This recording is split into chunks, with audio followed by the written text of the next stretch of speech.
FDA this evening approving a long-acting drug to protect dogs against fleas and ticks. Real promise here.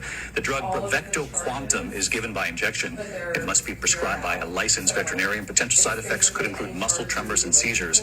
They say this new drug offers protection for up to a full year. Bravecto Quantrum is hitting the market and the fear-mongering is already in full swing, so let's talk about it. Bravecto Quantrum is the same drug currently found in the Bravecto chews, simply formulated into a suspension of slow-release granules that will be injected subcutaneously under the skin of dogs. The granules will slowly release this medication over a year's time. So patients will not be receiving an entire year's dose of the medication up front. And I know what you're thinking, a year's worth of flea and tick prevention is pretty awesome, but is it safe? In a well-controlled US field study, 225 dogs were administered 2 doses of Bravecto Quantrum at 1-year intervals, so essentially over 2 years. The side effects were very mild. Most commonly, we saw lethargy, a decreased appetite, occasionally vomiting and diarrhea. We saw a very small percentage of dogs have a mild liver enzyme elevation. Some dogs were a little itchy, some dogs had a local injection site lump, and a very small portion of dogs did experience seizures. Of the 2 dogs that had seizures, one already had a history of having seizures in the past, so it's difficult to say whether or not this drug actually caused the seizure.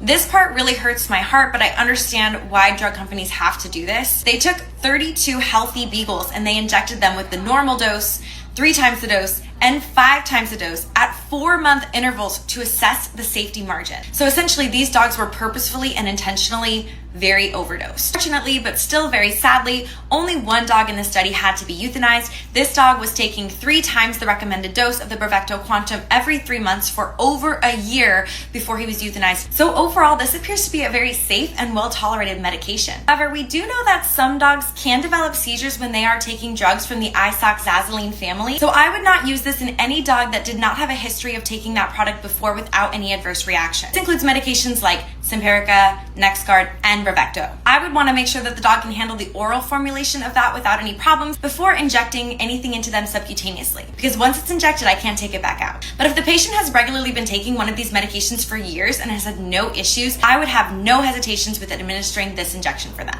I personally think this is a great option for people who are struggling to remember to give their flea and tick products every month, and for people who just want one less thing to worry about. Veterinarians, how do you feel about this product? Pet parents, what questions do you have for me now?